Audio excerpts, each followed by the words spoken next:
Charles Down, the owner and founder of Forefront. I own a company called Forefront Design. We're a digital marketing agency that primarily does marketing, web design, and search engine optimization. I've been on a journey as a business owner for the last 3 years, where I started Forefront. We actually began as a company called Grey Matter. I'm hoping that I can share some inspirational information about myself and the journey that I've been through. Have you thought, what are your dreams? Where do you want to be, and what is the goal? Yeah, like Walter White, building an empire. If you're going to pursue something, I think it has to be something that you're passionate about. You're going to wake up for in the morning. Is there any other lasting thoughts or anything that we've not spoke today that you think's worth sharing to anybody who's inspired to achieve their own personal goals, whether personal goals or business goals? I think, some things you touched on there, you've got to be...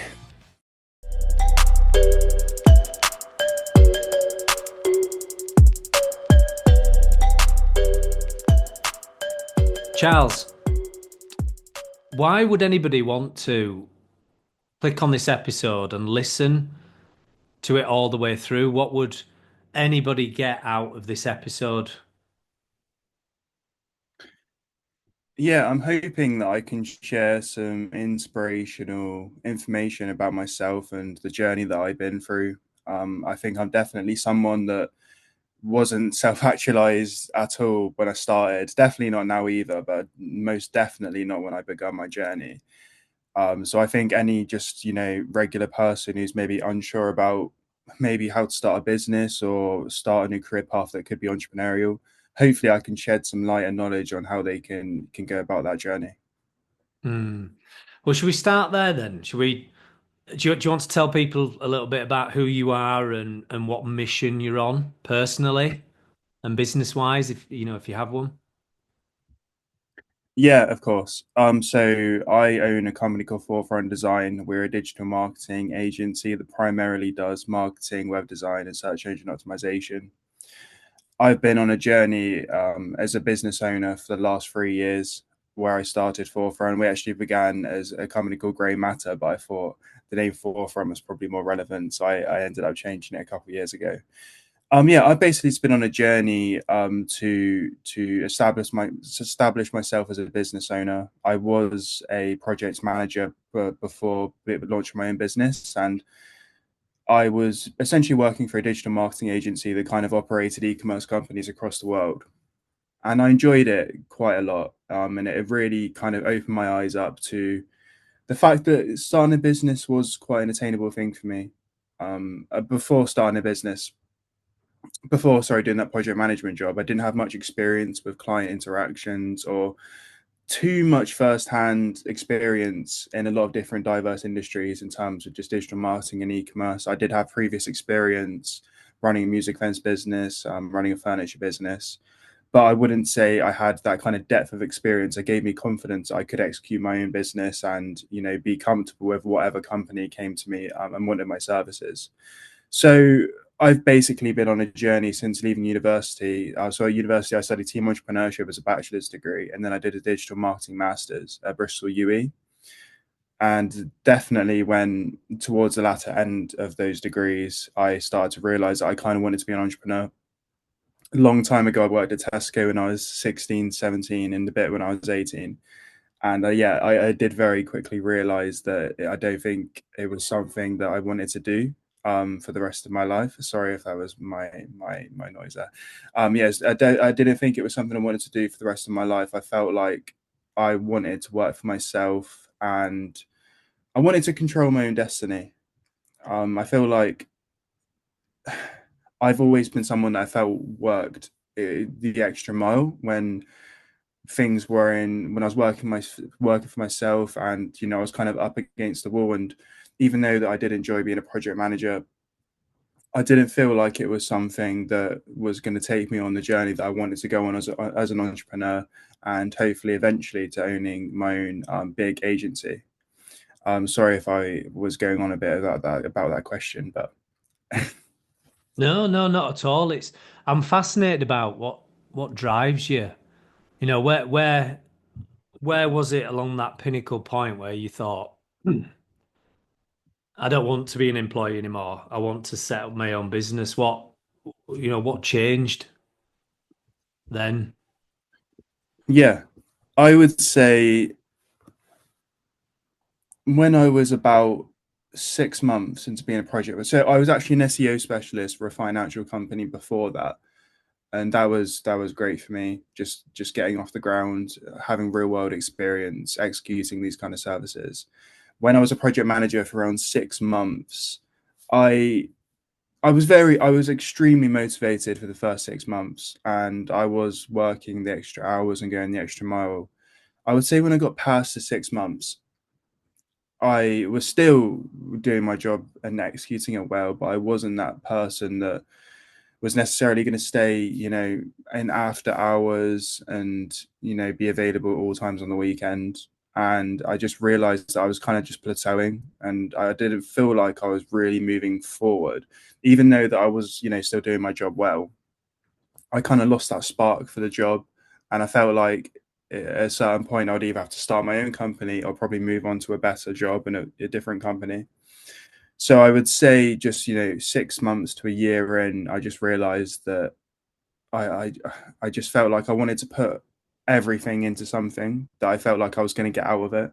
And as you know, with a job, you get your basic salary, and my role wasn't too commission based. So regardless of how many clients I onboarded or how well we executed the project, it didn't really affect my salary or how far I was progressing.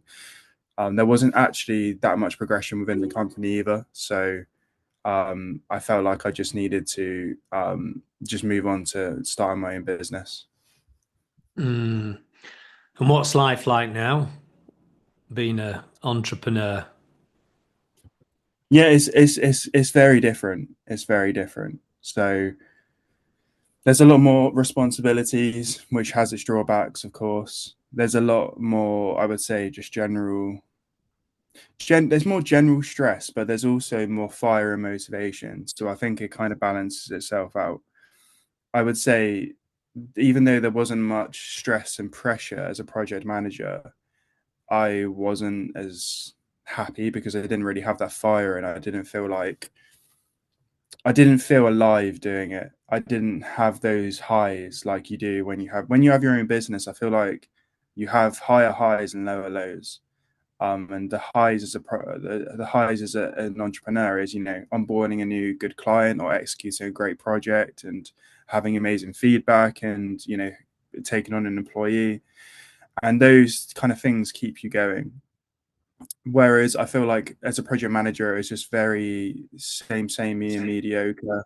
And I didn't know if I kind of just had the thought, could I do this the rest of my life? And, how am I going to feel at the end of it? I just felt it wasn't something that would probably spur me on to perform to the best of my ability the rest of my life. Whereas as an entrepreneur, yeah, even though the lows are lower, so you do take full responsibility for things if projects aren't being executed to how a client wants or something goes wrong, you are fully responsible.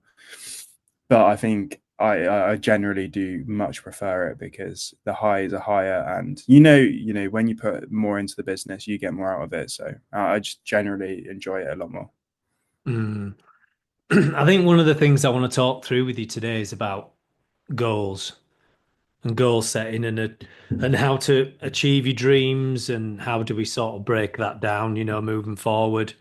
Um, do you regret the decision of leaving at all? Do you have any regrets about leaving your project manager job and going into entrepreneurship? No, not one bit. I I was at the role for just under 2 years, and not one bit. I would say towards the last 6 months of the role, I just wasn't nearly as motivated. And I still, like I said, it's not like I wasn't doing the job. I just wasn't trying to excel in the job or push myself forward. So no, I think I'm much happier now.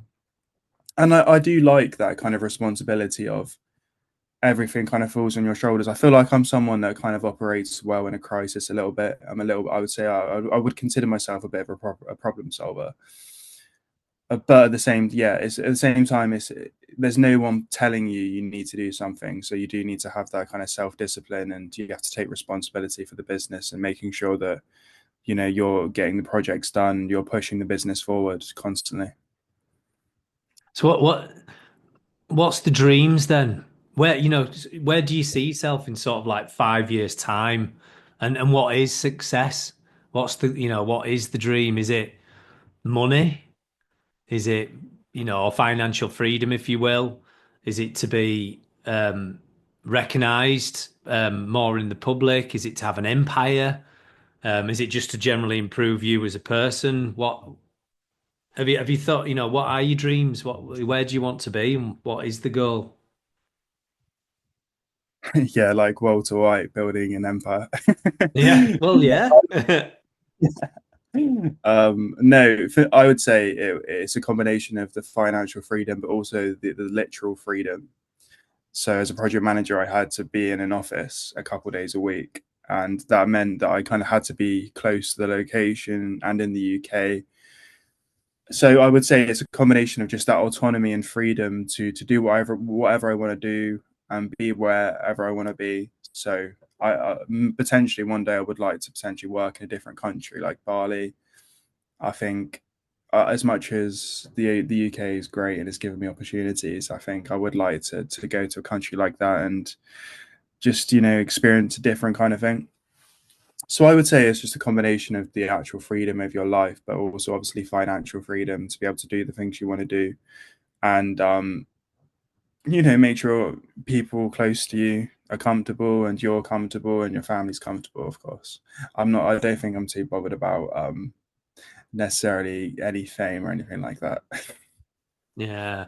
Have those dreams changed, Charles? Like could you take yourself back to when you were at university and you were doing your master's degree? Did you have dreams at that point? What you wanted to do, and I suppose have they changed these dreams? Are they ever evolving? Are they ever evolving for us all? Because I often ask myself that.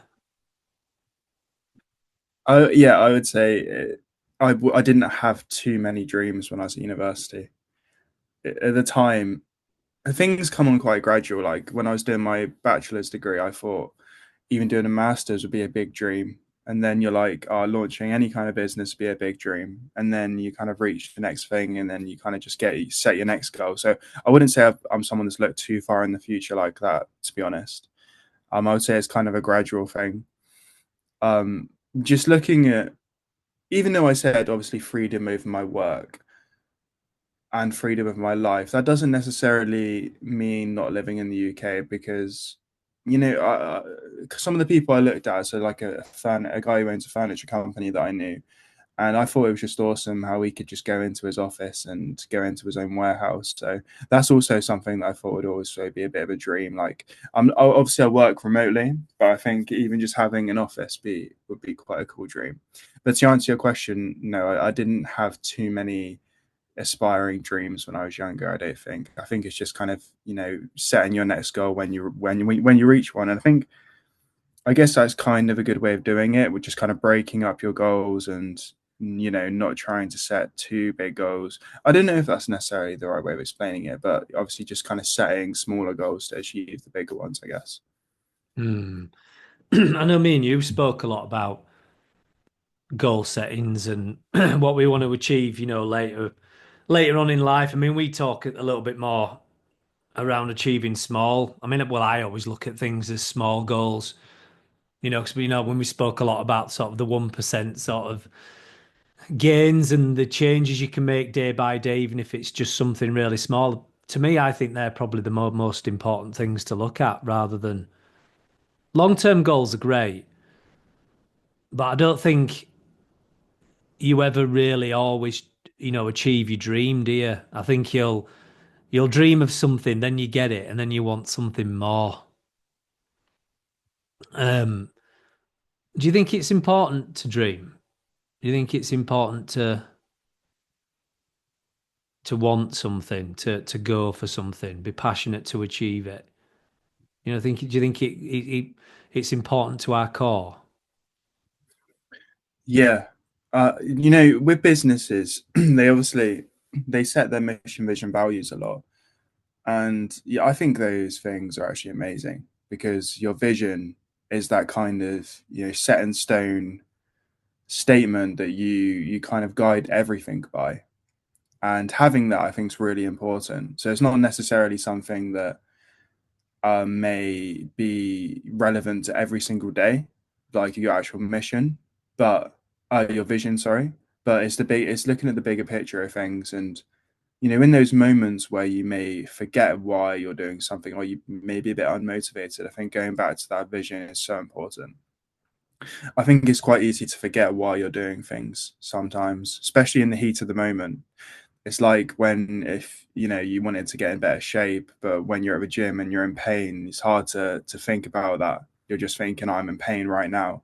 So having that kind of overall vision and long term goal of wait, I'm doing it because I want to be here, kind of gets you out of the heat of the moment a little bit. So yeah, I think it's really important to have that just bigger picture.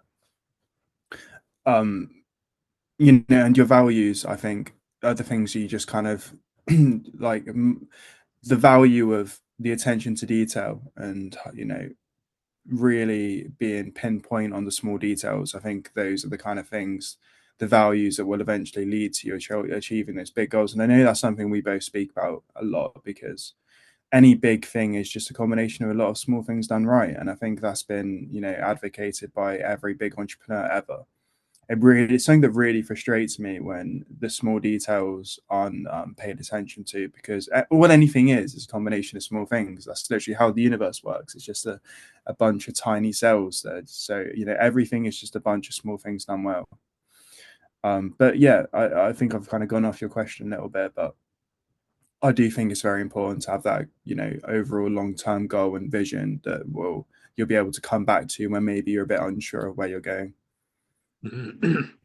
So me and you have got a new business venture together, launching up hopefully in January. Um, I wanted to talk a little bit around goal setting on that and the smaller details, because I think we've probably got both of us have got a little bit to share around why the small things matter. Um, do you want to share with what we're gonna launch in January? Yes, of course. So yeah, like me and you have known each other for I think just under a year. I think it was just under a year. And obviously we had quite a lot of Mhm. compatibility and similar values. So it just made a lot of sense to launch a business together. And the business that we are launching is a luxury handcrafted furniture business. It's called Bennett and Clark, and I guess we'll get in a bit later why it's called Bennett and Clark. There isn't a set in stone reason why. But yeah, we're doing this because like I said, I think we share a lot of the same values, and I think we're both quite driven people that will work hard, and I think that's kind of why we saw each other as a good kind of business partnership to make. And yeah, we're going to be launching it soon, and yeah, some of the core values quite similar to both of our own businesses currently of Chris Leather Coaching and Forefront Design. We both believe in quality and delivering a great product, and there's no way that either of us would have done this business if that wasn't being shown. So we're only selling the best quality furniture for the best prices, and obviously we're going to provide the best customer service and hopefully provide the best website possible for customers. So I think it's just a combination of our compatible values that brought us to this point of launching this business, which we're both very excited for next year. Yeah, What I about want to you? just take. I want to take. Let's go back to when we first met, because I think this is important. And so I remember coming to you to help me with my search engine optimization, and it was November, and I went on a company website because I was totally lost with how to market my website, and I just remember going on this company website. It's a bit like a broker to find people who specialize in what you do, digital marketing. And I filled it in, and I remember getting call after call from various different marketing agencies. And it got a little bit frustrating and annoying because people were just hammering me with sales pitches. And it was around sort of Christmas time, I think. I'm sure. In fact, I can't remember if it was November or towards Christmas. Um, and then I think you were the third or fourth call, and I answered the call, and I just remember how warm and receptive you were, and you weren't trying to just bamboozle me with all this jargon and what have you at the time. And then obviously wind forward to January of this year, we agreed some sort of contract or help, and then you implemented your services and optimized my site. But then roll on to June. You approached me in June, didn't you, and said, "Would you like to become my business partner?" Which I remember at the time thinking, "Well, I don't know anything about furniture, the slightest." Um, so when did you come up with the idea then of what's the history of the furniture business? Like, why would you go into a furniture business? Yeah, yeah, and I guess it's a funny story how we've kind of come to starting the business. To touch on why I got into the furniture business, so it goes back to 2020, and someone that I knew locally, he basically owns a big furniture company, and at the time, me and my friend were actually talking about resin tables. You know the resin tables with the rivers in the middle. We were Yeah. flabbergasted. They were trending quite a lot at the time on social media, and we were quite flabbergasted. And we literally ran around our whole university trying to speak to people. We actually went to a woodwork class, and we were just like, we want to figure out any way that we can make these resin tables. But it turned out they were actually very difficult to make logistically because you kind of had to the resin was very flammable and it had to be in a specific environment and it needed to be kept at quite a warm temperature to set properly to avoid air bubbles, and there's tons of just small logistical issues. And then we kind of thought, what are we going to do? And we didn't actually end up starting a furniture business together. So I knew someone that owned a contemporary furniture business, and that's kind of more high gloss, more Chinese kind of furniture, so to speak, ones that are kind of mass produced, and they're kind of mostly just cardboard covered in plastic, and then just kind of got a glossy finish. And that's kind of what like modern contemporary furniture is, kind of like IKEA furniture. And I went and had a chat with him at his warehouse, and it was, very eye opening. It actually got me on the path to digital marketing because he told me search engine optimization was, the only reason his business was successful. And, when you're sitting in someone's warehouse, and this warehouse was like 20 meters high and absolute, it was like two Tesco mega stores put together. And I was just like, oh my God, completely bonkers. And he had only been doing it a few years. So it was in my small town, and I knew he had a furniture business, but I had no idea it was that. So a few years later, I basically wanted to start a furniture business, but I Why? kind of felt, yeah, I Why? kind of felt why. Yeah, I'd say the first reason is obviously because money. It looked like Yeah. something that you could make good money from, good profit margins and big sales. Like if you're selling a lot of smaller things, like I was looking at clothing, and so I spoke about my music events before, and I tried to start like an apparel business around my music events, but at the same time, it's a lot different because you kind of got to build a big brand identity, I would say, to sell clothing.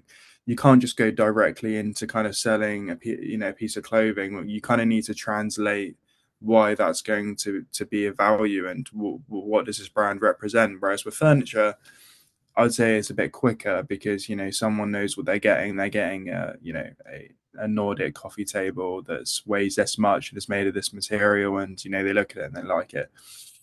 So when I was doing my digital marketing masters, I actually did my dissertation on the furniture industry, and it was around the time of COVID, and there was a furniture report. So there's like an annual furniture report released every year, and honestly, the numbers were insane about how it's called pure play furniture retailers, well, basically just retailers that sell online, and the rise of them was extreme. And there was also a huge shift in buyer behavior. So previously, people were a lot less comfortable making large purchases online, whereas nowadays people are a lot more comfortable doing that. And people were tending to buy their furniture online a lot more. So obviously, high street retailers were struggling a lot more. And those numbers were very striking to me. And it was also the kind of change in behavior away from the IKEA type furniture that the report touched on a lot. There was also a rise in people buying solid wood furniture in it.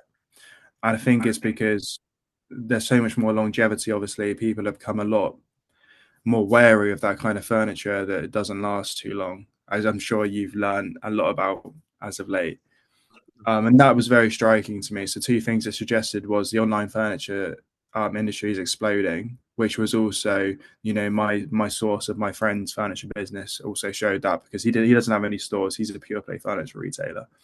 So then I thought I'm not going to just copy directly what he did. So I did a handcrafted furniture business, and I started this around 3 or 4 years ago, but I didn't have the skill set that I have now, and I didn't take it very seriously, and I didn't do any of this, the things I would do now and we're doing now. So roll on to today, and I've made thousands of sales of the furniture, and I know the capability of the business and the expansion of the industry is extremely rapid. So I've just known that this needs to be done right. And I haven't done it right with my previous, even though I've had good success, it wasn't what it could be and what it should be. So that's brought us to starting this business today. Mm. Just going back to when you were in the warehouse, and you went and you observed, what was his name? Oh, was there a name to this guy? Monty. Can you share it? Monty. Monty.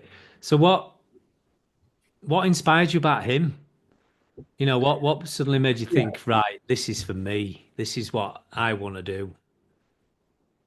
What did you observe? What did you see? I think, no offense to Monty, but first of all, it was just the size of the warehouse and the success rather than him as a person. But he is a great person. And it's he's a very normal person. That's one thing that was very striking to me about him. It's not like you met him and you thought he was this crazy successful business person that's way out of my league. He was kind of just a normal person that's done a few things well. And he's a very nice, humble person. Otherwise, he wouldn't have spoke to me, some, uni student who he did, why would he even speak to me for 4 hours? Great person. And I think that shows why he's been successful and why he's got great relationships in the furniture business. But I would just say it's the obvious things, his warehouse was huge. I can't even emphasize how big this warehouse was. Like it's called Flat Pack Furniture, and like I think he told me he had over £20 million worth of furniture in the warehouse at the time, and it felt like it. I was just like, oh my god, there's a lot of furniture. So I would say that's the reason why, because obviously I saw how much growth there was to be made. And I'd been fiddling around with a lot of business models at the time that I could never see getting to a point of that kind of growth. Mhm. So how, if you go all the way back and you wrote a dissertation on your furniture, how would anybody start a business? Where do you start? I mean, it sounds to me like you've done your own research and gone away and looked at a gap or something in the market that can be, something that you can follow. But is that it? Is that what anybody would do who wants to start a business? And they just, if it was me sat here thinking, right, I want to be an entrepreneur, I want to set up a business, but I've no idea where to start and how to start and what to do.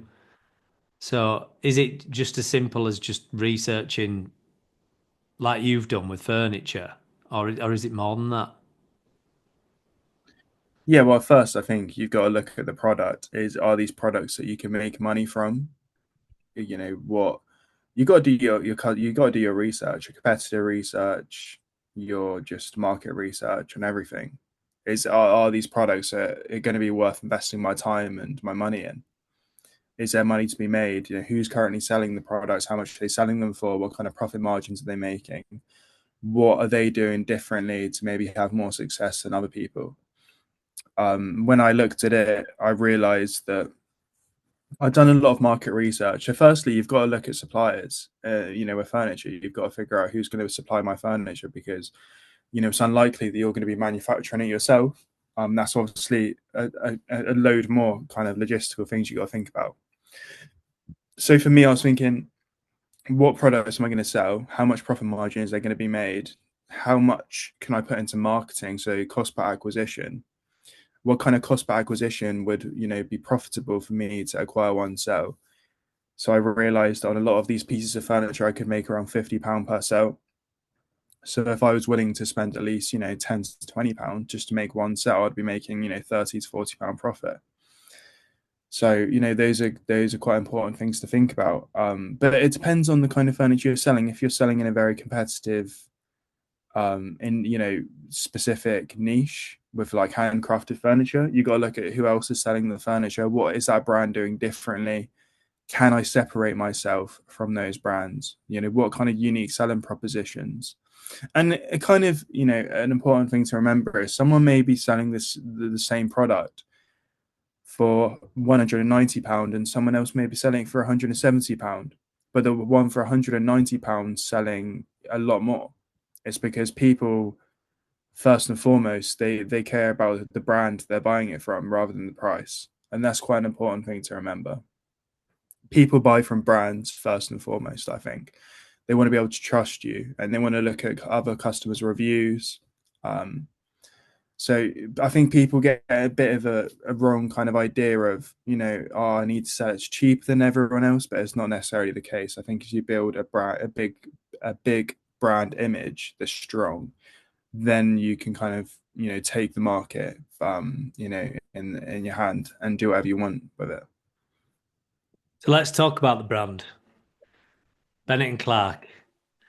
That's the official name of our furniture venture to start in January. That's very much been inspired by yourself. So why, how did you?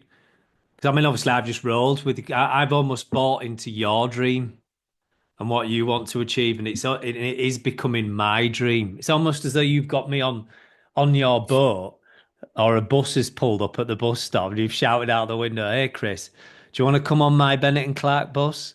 And I've joined you on it. But how did you come up with Bennett and Clark? Yeah, so firstly, the name.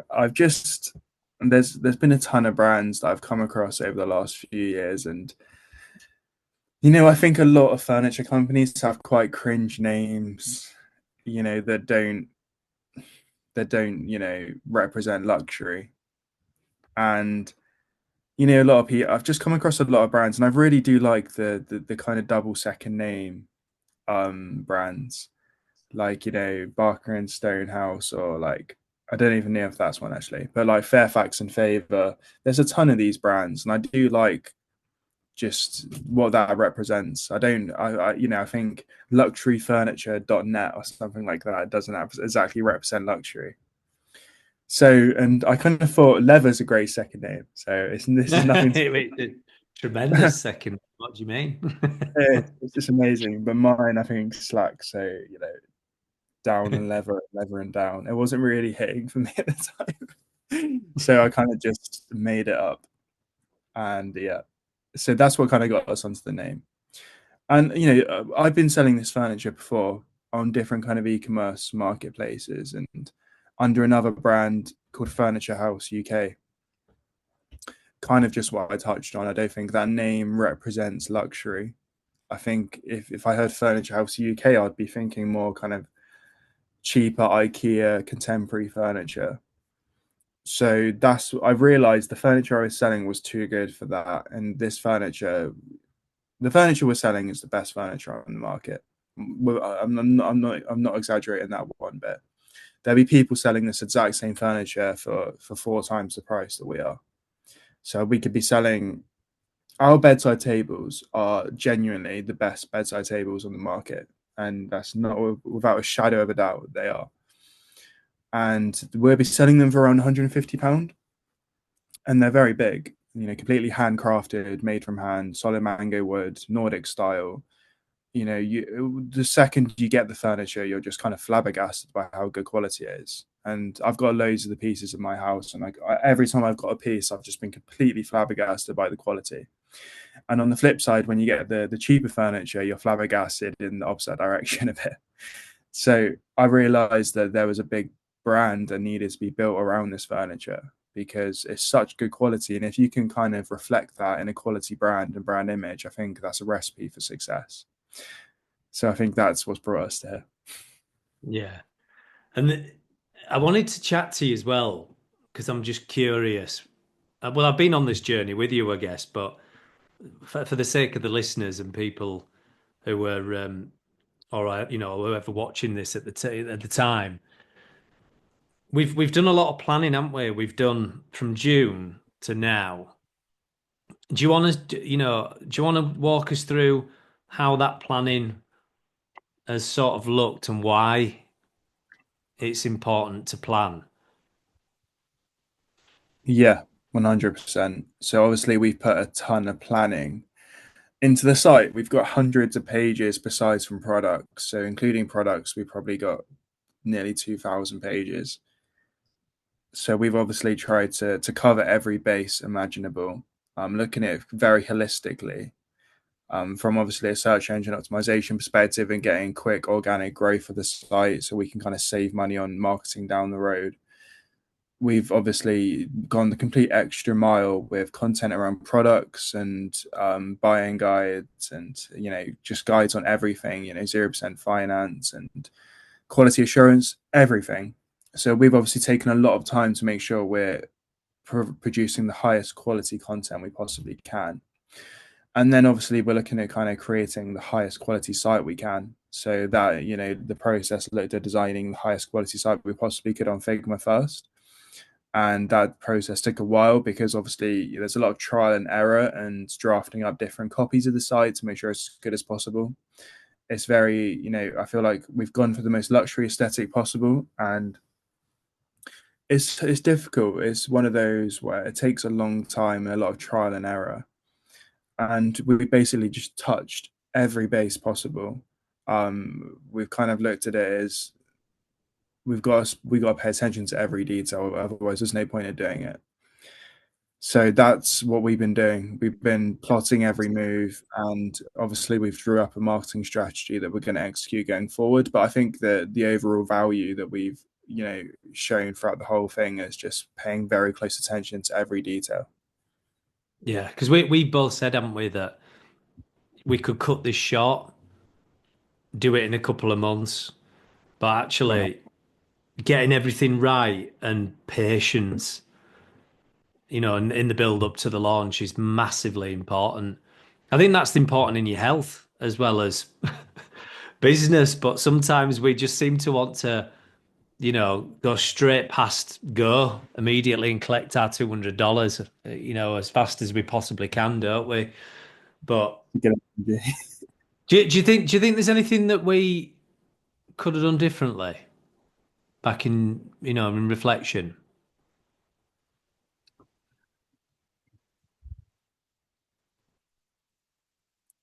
yeah, that's an interesting question. I only ask because reflection's something that sticks with me quite a lot. Um, you work from a different element side of the business. You're the logistics guy, setting up all the brand and the website and things like that. Maybe there ain't anything that we could have done differently. Yeah, I would say getting to the final draft quicker would have been nice because I've done a few different kind of drafts in terms of aesthetic and the way the brand looked. But So yeah, sorry. When obviously I launched my first furniture company. Like you said, we could have made the site in a couple months. Like I made my old one that's been quite successful in about a month, probably a month and a half. And we obviously spent at least 6 months doing this already. So one good thing I'd say we've done so far is sweating the details and taking our time and having patience, because particularly with this, good things take time. And I've always been very wary of launching a site too soon. You can't underestimate the fact that Google's indexing that site and is kind of making a judgment of it. So, what does Google think of that site? Is it a 6 out of 10? Is it 7 out of 10? It will make that judgment, and it will determine your organic traffic after that and how much weight it puts on the keywords that you're providing. So, we could have, I think we produced over like 30,000 words just from ourselves, not including the products. And Google's going to look, and it's going to be like, do we actually think these keywords are worth giving them ranking for? It's going to make a determination first on what kind of authority our site has before it ever even tries to rank for those keywords. So if our site wasn't representing a strong authority and value, then all of that work we put in would just be meaningless, because Google would just say they're chatting a load of rubbish, and this not listen to them. So yeah, I would say, to answer your question, I think we probably could have done the design a bit quicker, but I feel like that's a natural process that needs to go through sometimes to get a really good, end product. Yeah, and I know you've worked hard. I remember you've been messaging me after sometimes up till midnight working on this. Like you've really gone hard. And I know you've gone to like the logo and you've changed. I remember we caught up the following week and you've said, "Oh, check out this logo. I've changed this. This. Do you think this looks better?" Um, so, do you think it's important sometimes to take your time with things and not rush for that reason? Yeah, yeah, without a doubt. It's funny how quick your judgment changes. I remember when I did my music events and I'd design a poster, and the first poster I'd be like, "Oh, it's so good," and then I would look back on the first designs and like, "Oh my god, that's terrible." And it's similar to this, making websites. Your first draft, you're like, "Oh, this looks all right," and then like a month later, you're like, "What was I thinking? That looks terrible." So yeah, I think it's very important to take your time and get other people's opinion. That's why I speak to you a lot. Like, even though you don't necessarily have a background experience in web design, doesn't matter, because you're just someone that would, you're the, we're all just normal consumers, and if you're a consumer that goes on the site, you're the person I'm trying to impress. And same why I ask my mum all the time what she thinks of a website, even though she has no idea. I think it's always like she always sees things that I don't sometimes. So no, I think it's important to take your time and get a lot of different opinions from not necessarily people that are in the box, like in just web designers, but everyone. Mm. Is it lonely running a business? So going back to Forefront, you've run that for a number of years now, and you obviously came to me and you wanted a joint venture and a business partner in terms of doing this furniture business, but there's got to be a driver why you wanted somebody to come on board with you. So is it because it's lonely running another business? I guess it is. I guess it is, because I do love catching up with you. So I guess it is at times. I think it is because sometimes you just kind of you get a bit just kind of bored just working by yourself, and you are working with people and your developers and designers, but yeah, I would say it is. I would definitely say it is. That's why also kind of I've always admired people that have their own office and warehouse, because I think that would be great, just being able to work with people and have like that company culture of having a good time together, but also grafting together. But yeah, I think it definitely is. Yeah. So do you think it's more than just the money then? Because just going back to what we said before, you're going in that warehouse and you saw all that furniture and you thought, gosh, I could be this guy, I could be earning all this money. So is there more to it than just the money then? Is it the connection with people and aspiring to build something jointly, do you think?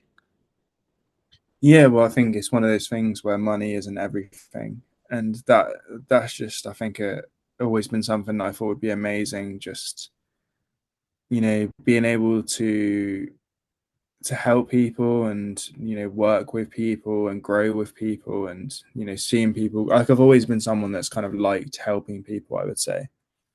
So just being able to grow with people, and I think, yeah, I just think generally working in a warehouse as like owning a company and actually having your own employees with you, I think that's always been something that I've admired quite a lot.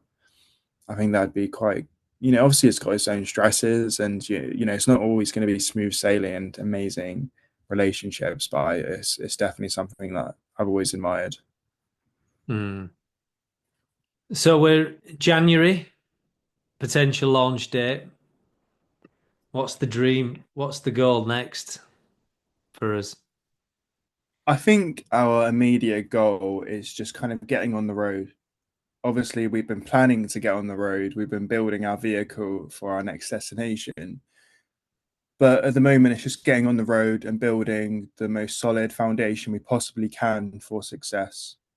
It's like building a house. You don't just go and straight and build a house. You dig out the ground, you build your foundation, and you make sure that's a solid foundation that's going to have a long future for that house, and it's not going to have any issues. So we've been building our foundation, and now it's the beginning of actually building the house. And the house may not be ready for a few years to get it to where we want it to be, where it's we're achieving our goals and living our dream. But immediately it's going to be beginning the building of the actual house, where we're starting to make sales, we're starting to see actual progress. It's not just beneath the ground like it's been currently. And obviously our long-term goal is to a lot of the things we talked about, having financial freedom, autonomy over our lives, achieving our dreams, together, and hopefully building, a big company together. Hmm. We've we've our friendship's grown dramatically since the first time I spoke to you, and now we talk almost daily, whether it's a voice note or you calling me up. We have calls like this, don't we, on Google, or we have it on Zoom every week where we strategize and talk through what the next steps are, what the marketing's going to look like. But for me, I think it's just the process, the journey. It's the excitement of getting out of bed and think that we're working towards really building something. I tend to try and think of it as perhaps, watching a child grow. You invest all the time and energy into a child, and you feed them right. You make sure that they are brought up with the right core values, they have the right education. It's a little bit like that. And actually, it's the process, I think, of going through this that's exciting. And me and you were very much like-minded, aren't we? I think we're personalities are quite similar. We have similar sort of, humor. We bounce off each other with certain ideas. We have different perspectives. I think I think that's massively important if you're going into business with somebody. I mean, I've never been into business with anybody in my life, and I think that's one of the things that you probably need to make sure that you look for, because at the moment, a lot of people look for get rich schemes, don't they? And but I mean, you've worked incredibly hard on this. You're working through till midnight. I've done my bit where I bring the blogs to the table, and I've looked and done the market research and done all that side of it. But yeah, it's exciting. So, is there anything else on Bennett and Clark that we've not spoke about that might inspire somebody to get into business? Yeah, firstly, we've obviously built a great relationship over the last year. It began as like a client relationship, but then it definitely changed very quickly. We obviously have a lot of compatibility over a lot of different things, like you said, with humor and just our basic values and the way we see things and approach things. And I think that's what's also kind of led to where we are now. We've spoken nearly every day for a while, and I think that's because we enjoy speaking to each other, and it's not always obviously about work. It's just about our lives and talking about each other's goals, but also our problems and things that we may have just been thinking about at that time. Um, so that's been great, and I think I completely agree. I think it's also it's not just about the business because, like you said, you know, you need to. It's about the journey. Otherwise, you know, when you get to your destination, then and you didn't enjoy the journey, what's it about? I think, like we've always touched on, with you're always kind of going on to the next thing, and I think you always have to enjoy the journey because when you do reach your goal, it's not like you kind of sit and you know think, oh, that was an amazing achievement. You're always on to your next goal. So the journey's everything, and you know that's I think making sure that journey is going to be an enjoyable one with someone that you've got good compatible values with is things that we're definitely doing right now. I've kind of got track of your question. Is there something I didn't answer about your question? No, I was just thinking if, you know, if somebody wanted to start a business and get into a business, so let's say they're like sort of 30 years old, so they've not gone to university, they're stuck in a job, a little bit like perhaps the project manager job that you were in and the previous job that I was in. I mean, I did a job for 15 years and I thought that's it. That's my life until the day I retire. And when you start to think about things really deeply and think, right, is this what I've got to look forward to now until I reach the age of 65 before I'm potentially getting a state pension and cashing in my normal pension? And is that really what I want? Or do I want to get out of bed excited in the morning? Do I want to feel thrilled about what we're doing? And it's quite amazing, really, isn't it? Like me and you spoke. I mean, I'd happily work 12 hours a day working on this dream, but I don't see it as work at all. I see it as, like we said, you know, building a house. It's something that we're working towards. But do you, is there any sort of like advice or any tips that you can share with somebody who's stuck in a job at the moment, but they have ambition, they feel inspired and they want to move on and start a business, but where would anybody start? Like how would you start? I think you've got to be somewhat realistic if you're going to leave a comfortable job, you know, particularly if you've got, you know, overhanging bills going on and liabilities. Look at what are you doing currently that you could probably replicate in your own service. For me, being in a digital marketing business and agency, I was speaking to clients on a daily basis and I was, you know, onboarding clients and converting clients and then, you know, managing their products from the start to the end. So I was very familiar with the entire process from A to Z of how I would do that. I think you look at kind of how could you potentially start a business within what you're doing and replicate it. You know, it's not necessarily theft because there's a, you know, 1,000 probably businesses doing the same thing unless you're in a really particular niche kind of business area. I think look at what you're doing that you could potentially replicate or even maybe do a little bit better. So I felt like the service that I offer now is 100% a better service than my previous company offered because I'm not thinking, even though the money is like good, it's definitely not what I'm thinking about. My first primary focus is on providing the best possible service. And money, I think, comes second to that.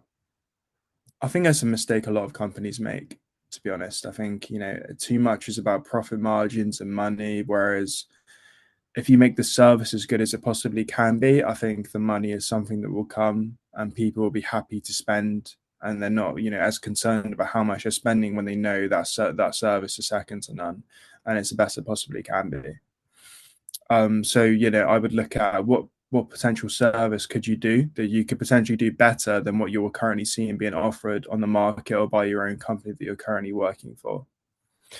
And obviously, you know, you've got to understand, you know, as a company owner, it's not just, you know, that main service you've got to be thinking about. It's a lot of different things from, you know, onboarding. You know, you got to outsource you got outreach, sorry, to your clients and potentially get employees and handle your accounts. And there's a depth of things. So you've got to be willing to kind of go that extra mile to make sure that not just you're going to be able to do that service well, but you're also going to be able to manage the whole company well. So do you have that fire in you to do it? um, because if you don't, it will be more difficult. There's no. It'd be easy to say, let's get rich quick schemes that don't require much effort, but I think that's a complete load of rubbish. I think you do have to put in extra effort, more so than you are putting into your current job. And I think the difficulty is, when you're running your own businesses, there's no one telling you to do it. There's no one forcing you to do it. You don't exactly have to wake up at 9 and or 7, sorry, and clock in at 9, or there's none of that. So you're entirely responsible for your own success, and you have to have that discipline. So touching on the things we spoke about before, yeah, we're both waking up quite thrilled to do what we're doing, and we're willing to work long hours and speak late. Is because we have that spark for what we want to do. So yeah, I would say any advice would be, firstly, look at, can you provide a potentially better service that's currently being offered, and are you willing to put in that extra effort to make sure it's a success. Mm. I can remember when I started all this 2 years ago, and I remember just sitting and thinking, I got paid, and my salary, a lot of it would go. You sometimes living paycheck to paycheck, which I think quite a lot of people are in this day and age. And then I just thought to myself, I want more. I don't want to be a slave to a wage anymore. And I'm not saying that's a bad thing. Some people, it's security for people, I think, when they're getting a salary, because you know for a fact if you're going to be off sick, you're going to get paid, you get your holiday allowance. I totally get all that stuff, but I guess for me, I just wanted more. I mean, ideally, I'd love to get to an age of 55 and think, right, well, actually, I don't have to continue to work anymore if I don't want to, which I probably will. I'd like to think me and you were still working on this in 10 years and 20 years' time when Chris gets to his retirement age. But I'd still be working on it again, I think, at that point. But at least then I've chased something and ticked the box. Do you know what I mean? And I think, even if it doesn't work out, at least I've tried. And I'm not going to be sort of sitting on a deathbed and thinking to myself, what if? That's the way I tend to see the world now. Give it a try, give it a go for it. Well, you work it out. There's ways and means of doing things. It's just really home in on what you feel like you want to do. Like coaching for me is something that was spared from my dad dying. So that's almost, I got obsessed about inner work, and I still am. I spend all my time listening to podcasts, reading books, seeing clients, whatever it may be. And then obviously you came along with furniture. What do I know about furniture? Absolutely nothing. Well, I feel like I know more now after we've gone through all those blogs and things, but that I've written. But you were almost an opportunity that presented itself to me, and I could have said no in that moment. But I saw something in you. Honestly, I saw something that sparked my engagement, because you do have that kind of get out there, go get it, entrepreneurship, view of doing things. And I think people invest in people, don't they? And we've spoke about, you know, spend you are who you surround yourself with, and who you bring into your life, and where you invest your time. So, right, is there any other lasting thoughts or anything that we've not spoke today that you think's worth sharing to anybody who's inspired to achieve their own personal goals, whether personal goals or business goals? Yeah, no, of course. I think, some things you touched on there, you've got to be, I think, coming from a place of like pain, like you may have come from, from your dad dying, and a point of pain and passion, it can be something that spurs you to do something. Um, but it doesn't necessarily mean you have to come from that point. But I think, like you say, if you're going to pursue something, I think it has to be something that you're passionate about. You're going to wake up for in the morning, And if it's not going to be something that does that for you, I think it will be quite difficult, business to succeed in.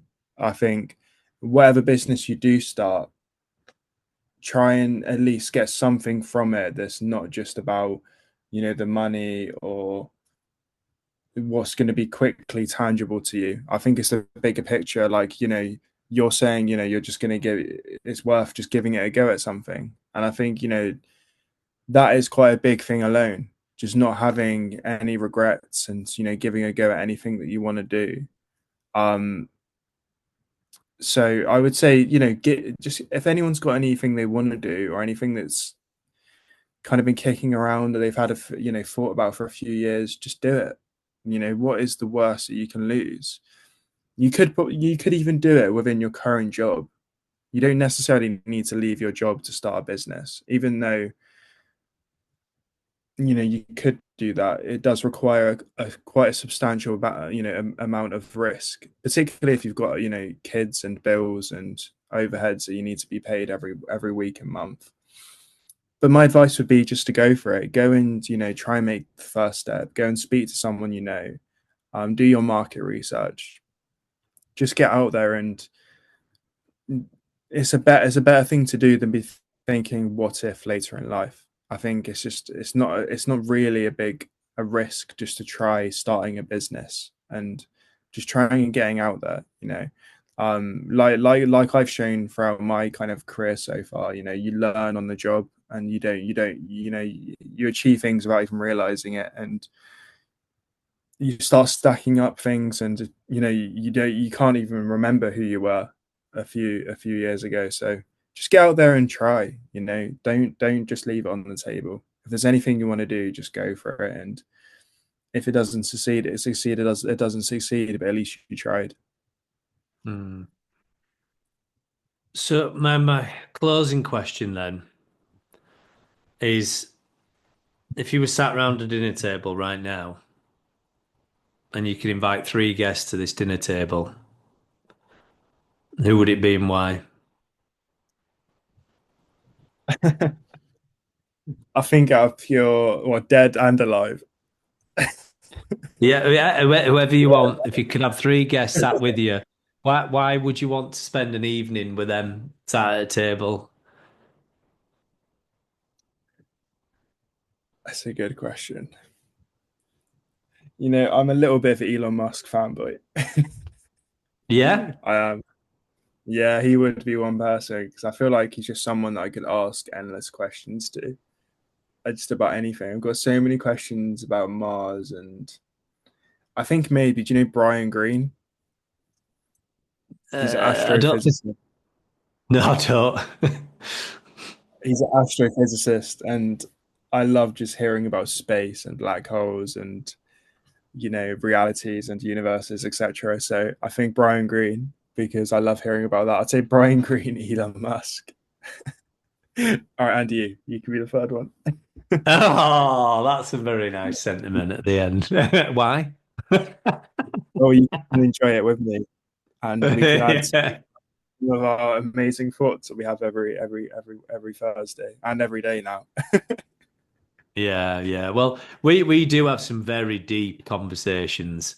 You know, it's fascinating how we spoke about friendships, relationships, business ideas. And it's just great to know how receptive we both are to those things. I feel like I could just sit and talk to you about something without fear of judgment, which is a great place to be, really, isn't it? So, but yeah, thank you, Charles. I think anybody listening to this will take some inspiration. I think the whole purpose of the conversation today is to inspire somebody to step out the comfort zone, I guess, and chase their own goals and take the leap where they can. Life is a risk.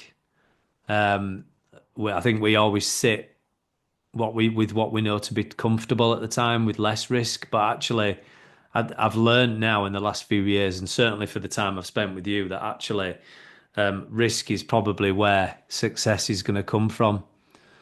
And if you don't take that leap, then you'll never know.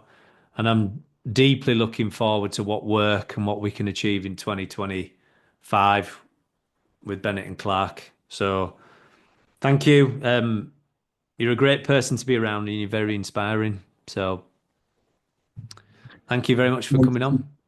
Thank you for inviting me. And, I think I can say the exact same things about you. It's been great getting to know you. And I think we have a great relationship now. And yeah, I look forward to the journey ahead in 2025 and beyond.